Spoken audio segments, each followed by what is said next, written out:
বাংলাদেশকে ভবিষ্যতের চীন হিসেবে দেখছে যুক্তরাষ্ট্র। বাংলাদেশের সাম্প্রতিক অগ্রগতি ও দীর্ঘমেয়াদী উন্নয়ন বিশ্ব পর্যায়ে বিস্ময় সৃষ্টি করেছে। অর্থনৈতিক সীমাবদ্ধতার মধ্যে প্রধানমন্ত্রী শেখ হাসিনার নেতৃত্বে বাংলাদেশ যে উন্নয়নের গতি অর্জন করেছে তা দেশকে শীঘ্রই উন্নত রাষ্ট্রে পরিণত করবে।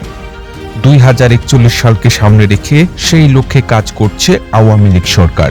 আন্তর্জাতিক সংগঠনগুলো বিভিন্ন রিপোর্টে বলছে এই লক্ষ্য অর্জনে সক্ষম হবে বাংলাদেশ। বাংলাদেশ যেভাবে উন্নয়ন করছে তার গতি প্রকৃতি অনেকটা চীনের সাথে সামঞ্জস্যপূর্ণ বলে মনে করছেন বিশেষজ্ঞরা। তাছাড়া বাংলাদেশের উন্নয়নে চীন অনেক বড় অংশীদার, যে কারণে বিশেষজ্ঞরা বলছে দক্ষিণ এশিয়ায় ভবিষ্যতের চীন হবে বাংলাদেশ।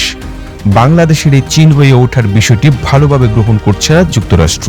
বিভিন্ন সামাজিক অর্থনৈতিক উন্নয়ন লক্ষ্যমাত্রা অর্জনেও ঈর্ষণীয় সফলতা দেখিয়েছে বাংলাদেশ। বাংলাদেশের এমন দ্রুত উন্নয়ন অগ্রযাত্রার পেছনে চীনের